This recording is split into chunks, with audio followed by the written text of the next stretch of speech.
All right, so Ragin Randy here with Def Scene from Baltimore. Hello. Here at the 8x10, Baltimore's favorite local and somewhat non-local venue as well. Thanks guys for having me. I really appreciate it. I'm excited. Looking forward to talking with you, and hopefully we can enlighten our listeners and your fans and with some info. And definitely. Let's go ahead and get started.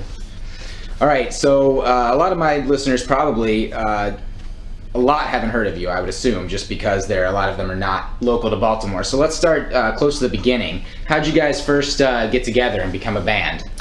We actually started playing in different bands in high school, and we sort of played some of the same different shows. And I was actually a fan of his band when we first started out, and I was just in a band that I wasn't like super pumped about. And Dave ended up going to college, and their band kind of fell apart. And you want to take it from there? Oh yeah, so I got kicked out of college for smoking weed, which No. Yeah, but I'm a graduate, so everything turned out fine. And when I found out the news that I wasn't going to be in college anymore, I was kind of just like, well, I need to do something with my time. And I think part of the reason why I kind of fucked that up was because I wasn't doing any music, so I didn't really have any outlet going on. So I hit up Eric. I knew he was a really good bass player, so I was like, hey, let's form this band and do this thing. And he was like, sweet. So we had me, Eric, and a different drummer for a number of years.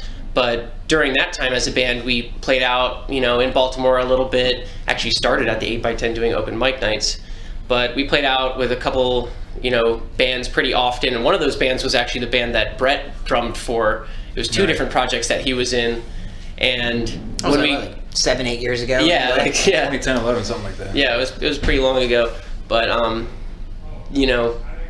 by the time we needed to look for a drummer again, we had posted about, holding tryouts and all this and that, and he just kind of hit me up online and was like, oh yeah, hey, by the way, you remember me? I'm this guy. And we're like, oh shit. One of the guys I was in the band with actually saw it too, and him and I were, like, our musical time together was kind of phasing out, so it kind of fell into place there, and I've been with these guys for 3 years now.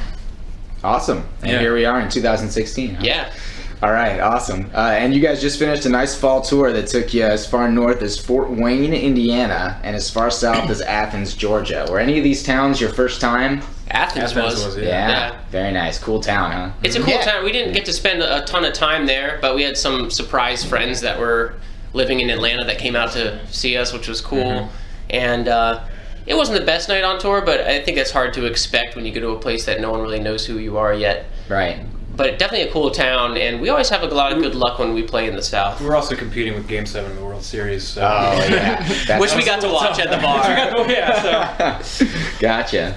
Okay, what about some highlights from the tour, musical or non-musical? Any monuments that you saw or anything like that in some of the bigger cities, or landmarks or anything like that? They have the Asheville Mountains. That mountain ridge was really nice. There's a lot of people from Baltimore that we know from originally who are our friends in Maryland, and they moved down to Asheville, North Carolina. It's just a really cool, kind of liberal, music-friendly town. So every time we go down there, it's always a cool party. Mm-hmm. And we got to link up with some of our best friends down there and take a nice drive on the Blue Ridge and hike some mountains. And, for November 1st, it was 70 degrees outside. Yeah. It was like beautiful. So that was definitely a highlight. I think Wilmington was also a highlight just because the fans there were just really... It was like everyone was like on the same page musically. Mm-hmm. So everyone was just rocking along from band to band to band to band. And just excited. It wasn't just like generic, like, oh, you sounded really good. It's like, I love that pedal you're using, or I like this one riff. Like, everyone was really just engaged. Right. Yeah, and the audience, I think, can kind of feel that. So the audience was hyped up on the show. It was a really good crowd for a Thursday night at this punk dive spot in Wilmington that just kicks a ton of ass. Nice. Yeah, we do like the punk dives. Oh, yeah. All right. So what are your favorite parts about the traveling aspect of tour? I know sometimes it can be hard. It can be fun. Sometimes people love both aspects, hate both aspects, love and like each one separately. How do you guys feel about the traveling aspect? I think my absolute favorite thing is just the unexpected hospitality and just like friendliness that you meet. I mean, you're millions of miles from your like friends and your family, but like people really make you feel at home in a lot of places. Yeah. That's nice, especially in the South, huh? Yeah, definitely. Where I'm from, Not too long ago, we stayed. Southern hospitality is real. Yeah. Yeah, it is. We were gonna stay at this. Some girl was gonna put us up. She's like, "Oh, my mom was really close by." And we ended up just staying with this lady's mom, and she stayed up till like 5 in the morning to let us in. For us, Yeah, it was, wow. Yeah. And she's like, "You guys want some sandwiches?" Very nice, very nice. Okay, so we're talking about playing in cities that you've never been to.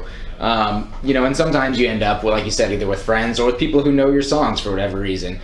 How does it feel to be in a city you've never played before and just see people? I know for you guys, it's not singing along because most of your stuff's instrumental, but just jamming with you. How does that? What kind of feeling can you describe that? That's kind emotion? of the goal, honestly, of the whole thing. What's the most validating feeling? You know, Yes, it's like, yeah, I'm doing this super for validating. something, actually. The head bop you and know? the head banging while we're doing it live. Yeah, that's. It's cool to shock people and for people to come out and maybe they're there to see, the local band that they support or know. And we do these, show swaps. So we'll host a band in Baltimore and then they will host us in their town. And it's cool to get equal responses in both places, even if we haven't ever played for, an audience, say in, Columbus, Ohio or Cincinnati, and just know that people, they have no idea what we're going to sound like. It's hard to describe our music because we're instrumental, and people just get down to it. It's awesome. Nice. Okay. So now coming home to Baltimore, you're back here for the close of your tour. Very exciting, obviously. How has Baltimore and just the general scene here helped fuel your growth, your creativity, and just your general, urge to do better and grow? Well, everything kind of started here in Baltimore for us musically. Just learning how to be a band that wanted to, go out and do gigs and not just be kind of, lazy about it. We started out playing at the 8x10, doing open mic nights, like 10 years ago. Yeah. But it's also just a really inclusive scene. Like, it doesn't really feel competitive. Like, when you go out to someone else's show, it's like a big hug and, it's a big community, really. Yeah. That's exactly how I felt since being here for the last year or so. So For sure. Definitely, yeah. It's an incredible place to play and to see live music. Yeah, and the art and the music scenes have a lot of crossover too. We, work with people like our friend Johnny and Sarah. They do proper playground clothing company, but they're deeply involved with throwing shows. And the most unique kinds of shows. So there's a lot of, you have Artscape, which is the biggest free arts festival in the country, and that's just music, art, everything. There's art colleges around, so you get a lot of crossover between different types of art, different styles of music, and everyone still is just like, hell yeah, we love Baltimore, so let's do it. Good job, Yeah, it's just really easy to organically network. Like, you don't have to actually try or anything. You just go out and happen to make friends, and Yeah. one thing leads to another. Definitely, yeah. A lot of different kinds of music here. For sure, When I moved here, I didn't know that there was like a country festival and a blues festival. Death Fest. Death Fest. Yeah, Yeah, Death fucking Fest, huge.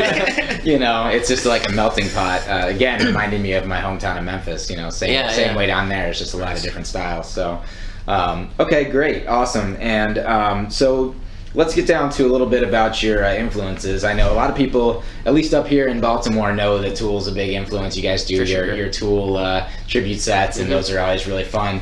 What are some other influences? And again, these don't necessarily have to be like within your genre. Like, I know a lot of people, when their spare time, listen to 3-6 listens to opera in their spare time. Right. So like, what are some other influences for you guys?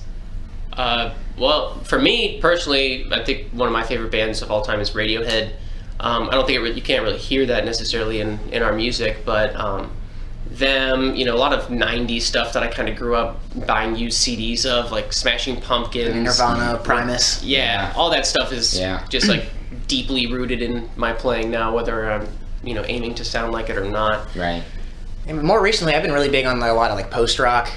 Like, I listen to God is an Astronaut all the time. I actually just started listening to Pelican. They're kind of like a happier version of Russian Circles. Yeah.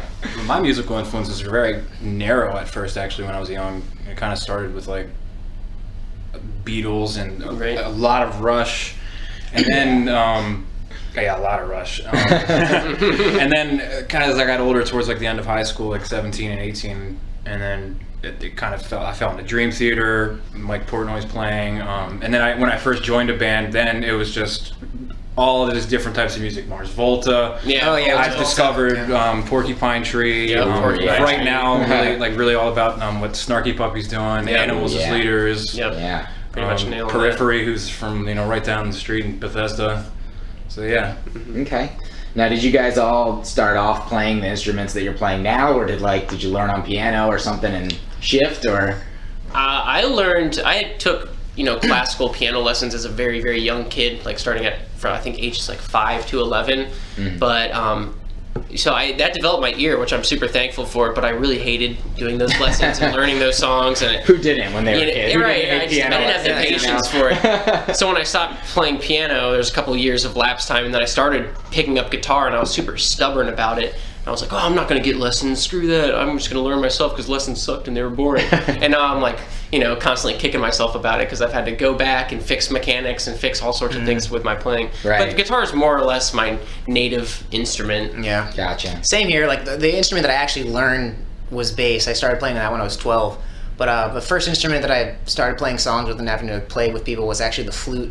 Oh, When I was 9. interesting. Yeah. But I didn't know as a 9-year-old I found myself very pissed that I was the only guy in the line. I was like, nobody Yeah. told me this was a girl instrument. Which now, who cares? Right. It's like, great, I'm the only guy. And apparently nobody introduced you to Jethro Tull either. No. Right. Yeah. My dad listens to like Hendrix and all the good stuff, but he allowed my first concert to be Spice Girls. Not. Yeah. All right. Mine was a little weird too. My dad was a drummer, and I remember, just at whatever gigs that he would play, I'd be like just sitting there next to him watching him play. But I think I started with piano lessons at first, and maybe some drum lessons.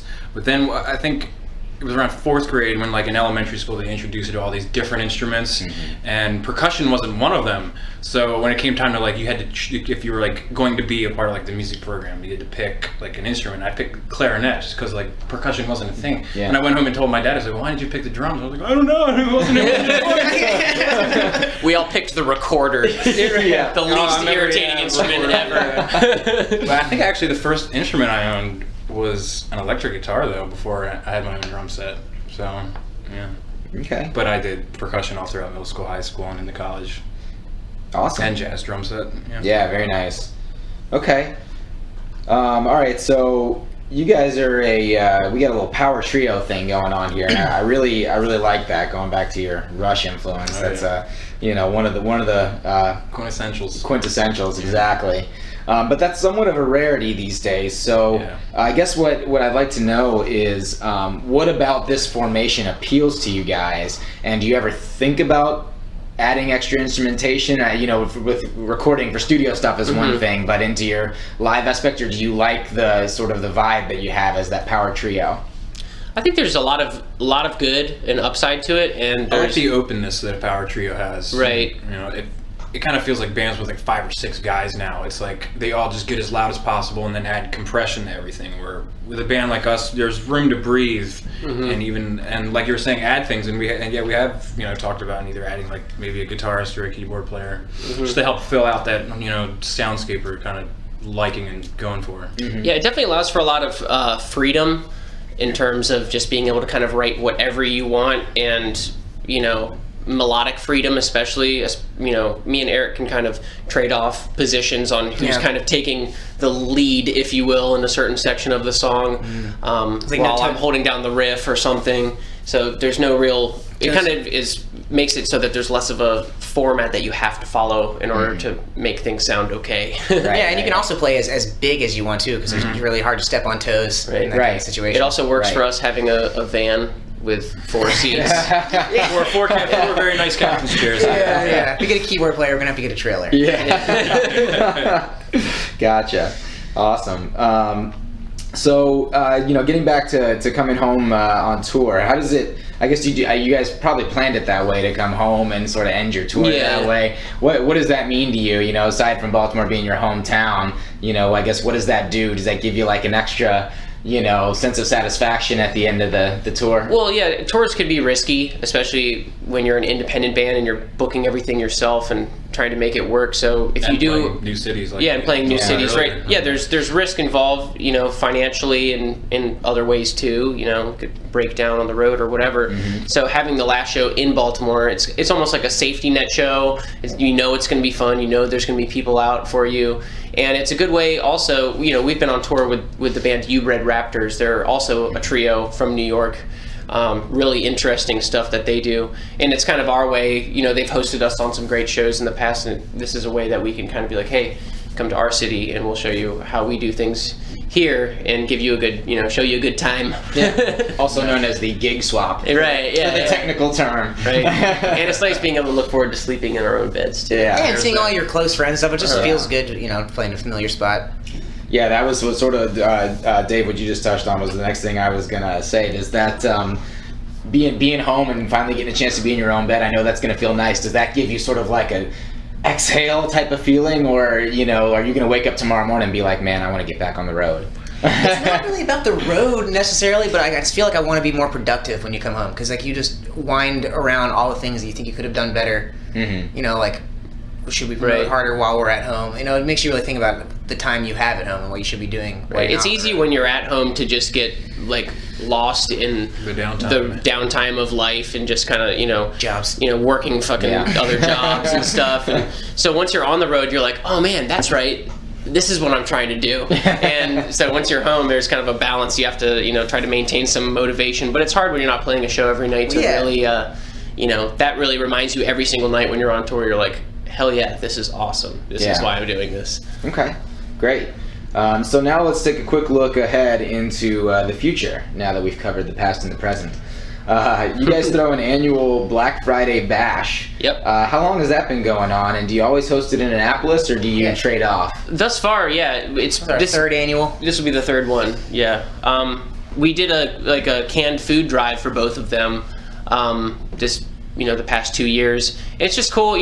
Me and Eric are from the Annapolis area. We've got a lot of buddies that moved out, but they come back in town to be with their family. So it's one, for us, it's great. We just get to see a ton of old friends. Yeah, there's people that I see only at that show all year. Yeah. Right. That's nice. And it's also, it's a chance for us to not have to, we're not spending, we're not blowing our budget to go down there and play the show or anything. So we can afford to make it something like bring a couple cans of food for a homeless shelter and you get in for free and come party. So it's kind of a good way for us to feel good and give back a little bit as well. Yeah, very nice. Now, talking about holiday shows, one thing that I always think of when I see some of these full-time touring bands is that they're constantly playing on every single holiday, and I can only imagine that first off, I'm sure it's awesome, but do you ever get this kind of, man, I really would just want to spend this one with my family time, or do you enjoy playing, being the sort of escape for everyone when they've been with their families all day and now they want to get out and have some fun? What are your thoughts on that? I don't know. Certain holidays like Halloween is like a blast to play, just because it's generally just a crazy audience. Everyone's just in full-blown party mode. And I don't know, New Year's is one where it's just like sometimes you just want to be in the audience and be going crazy. Yeah, it's 50-50 for that one. But at the same time, it's still nice to be, the life of the party. Right. Yeah, for our band too, we've had plenty of New Year's shows, like Halloween, 4th of July, like you name it, Memorial Day cookout kind of deals. But most of them have been in our hometown area. But there's, a lot of bands that do a different city every year for every holiday, and I guarantee that's got to be exhausting. We're not quite there yet. We're haven't gotten tired yet. Right. Yeah, I'm still into it. Cool. All right. Well, that's awesome, guys. Nice look into the feelings there. So now again, going back to the future, you've got a couple nights in a row coming up with Talk here, who's one of my favorite upcoming bands. Yeah, those are one boys. And you got Consider the Source too. Those guys are awesome. Those are our two favorite bands on the scene right now. That's awesome. So how'd you end up, landing those bills? So you know them personally? Yeah. We know we've been touring with both, or gigging with both of them for a long time. I actually took lessons briefly with John a couple years ago. John from Consider the Source. Yeah. And he's just an incredible musician, so humble, and really just happy to pass it on. Yeah. And Talk, it's pretty crazy. I think the first time we played with them, they actually opened for us. Yeah, it was down in Virginia. Oh, wow. Yeah. It was down in Virginia at this like smoke-filled billiards bar, and it was actually Pigeons Playing Ping Pong from Baltimore, who they've always been so good to us, and they bring us to new cities and Don't fest us every year. Yeah, we played a festival every year, but the bill that night was Pigeons Playing Ping Pong, Def Scene, and Talk opening up.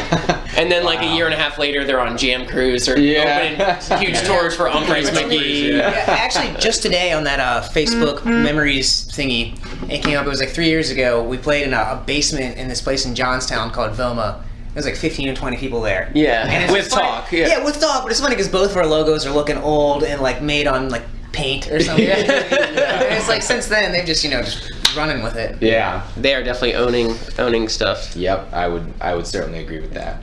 And it's been a while since we've played with them, so those 2 nights are going to be a lot of fun. Yeah, I'm gonna be there. I'm gonna be covering that show for you guys. Yeah, but there's just a lot of camaraderie between our band, Talk, and Consider the Source. We always have such a blast playing with both of those bands. So it's gonna, we're totally looking forward to it. Have you guys played Soundstage before then? Yeah, we have. Gotcha. Yeah, it will be about bromance for sure. Yeah. Very romantic. Gotcha. All right. So that takes care of December. So somewhat. So what about 2017? You guys have any big plans coming up? New album. That's going to be the main focus. Oh, awesome. We haven't released anything that features Brett's drumming, which Yeah, is that's like totally pretty crazy. transformative Yeah. to our band, honestly, since we've had him in it. So what we're selling now at shows is something we're proud of, our CDs and our vinyl records that, we took a lot of time and energy and, made these records with a different guy on drums who's also amazing, goes to Berkeley now. Mm-hmm. But we kind of started this whole new path in our music, or not. I think we really found our sound that we were looking for. Right. When Brett joined the band. Like Dawei was a really great drummer, but I don't know. We just didn't have. I think we just have a way more Tight package. tight package. Just more. It's like evolved chemistry, I guess. Like our musical vision is all a little more unified. So aside from Brett being this being the first one with him on it, how was the recording process different? I know you guys have come a long way. You're probably using different studios, different equipment, and you've come a long way in your musicianship and everything. So how was the recording process for this one different than your We previous? knew that we needed to be concise because we had a limited amount of time to And get money. the stuff money. recorded and money. And actually, we're very fortunate for that because Steve Wright, the owner of Rightway, he hooked us up immensely. And, Yeah, he took the likes best our care of band. us, yeah. and so I think it was good that we'd actually had this music written and had been playing it out for a while, so it had been nice and rehearsed. So we weren't in there, figuring out what we wanted to do. Right. We already knew that going in, and we just needed to, get it down, get it recorded. Drums were tracked in a day, bass was tracked in a day, guitar was tracked in like maybe a day and a half. Yeah. And then we just did a couple overdubs. But I think with this new record, the focus has been on not relying as heavily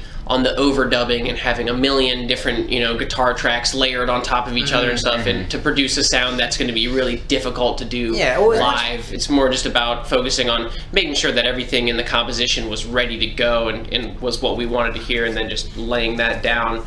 So it was definitely, I don't know, not a live recording, but it definitely, it was more of a captured moment in our band history than our last record was, which took a few months. Yeah.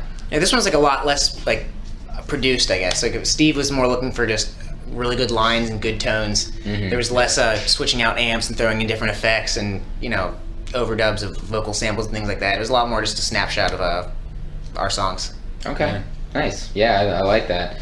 All right. So one more question before we get you out of here, and so if you guys had to describe your songwriting or creative process, however you want, when you guys get together and say, all right, let's put something new together, can you describe that process for me, whether one of you brings something to the table and then y'all work on it together, or do you sometimes come with something complete and just say, hey guys, here's what I got, let's do it? It's rare that happens, but there's plenty of times where I might come to practice and say, hey, I got these two lines, but I don't know how to put them together quite right, or if they should even go together. We'll often assemble a song based on a lot of different jumbled up parts that we've all written on the side, and we make a song out of it, and then we're like, well, we hate that, and then we'll scrap most of it and then tag on an end from a different jam that we couldn't figure out what to do with that. So it's like a lot of it takes a lot of time, and that's, I think, the most It's kind of what the important name thing. our new album, we're going with the name Chimera, which is like a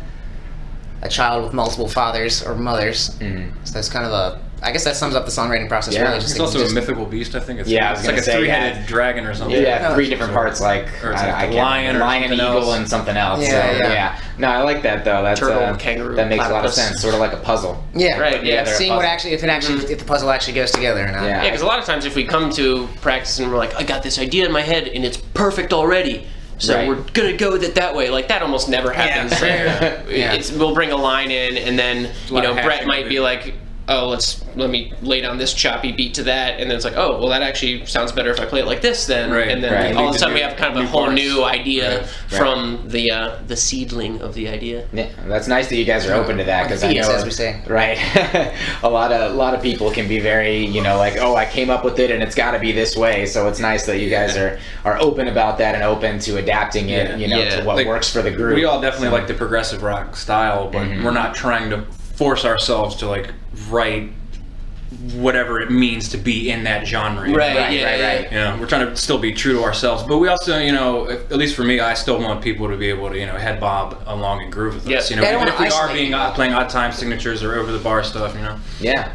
So that's still have everyone still be on the. Yeah, well, you music talked about page. Porcupine Tree. That's they're- That's Stevie them. Wilson, yeah, Stevie, they do some odd time signatures, but man, can I get down to that? Yeah. Or Animals as Leaders, another great band. Yeah. Almost a lot of their lines are in 4, but they're just like throwing 9s and 11s over top of it at breakneck Subdivision speed. Madness, Yeah. Yeah, but You it's still, you still want to make it feel good, though. You don't want to like isolate 9 musicians and have to be able to talk about it to make it good. Right. Yeah. Feel and Right. sound good. Right. Yeah. No. Definitely. That makes a lot of sense. So, all right. Well, thanks, guys. Anything else you want to say to your fans or listeners or potentially new fans?